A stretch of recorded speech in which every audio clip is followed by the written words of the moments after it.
পাচ্ছেন বাঁকাদো বৈতল মোড়ে দেখতে পাচ্ছেন। আপনারা সকলে বসুন, আপনারা সকলে বসে যান। আমাদের কিছু মূল্যবান যে কথাগুলো আমাদের শোনা দরকার আছে, এই জিনিসগুলো শোনা দরকার আছে। আপনারা সকলে বসুন।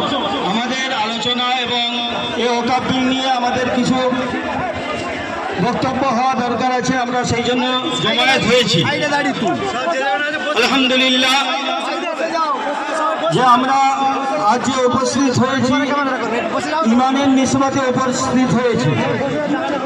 এই যে ওয়াকফ বিল নিয়ে বিষয় চলছে, এটা শুধু সরকারি একটা বিল নয়, বরঞ্চ এটা আমাদের ইমান এবং আমাদের সমাজ এবং আমাদের উত্তরসূরি যারা আছে, যারা আসবে, তাদের নিয়ে আমাদেরকে ভাবতে হবে।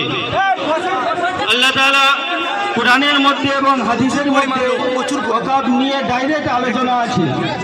আপনারা হাদিসের অধ্যায় যদি দেখেন, হাদিসে পরিষ্কারভাবে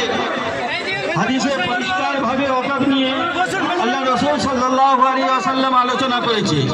এই ওয়াকফের সূচনা আজ আমরা সরকারকে একদিক থেকে ধন্যবাদ দিতে চাই যে আমাদেরকে ওয়াকফ নিয়ে সজাগ করে দিয়েছে।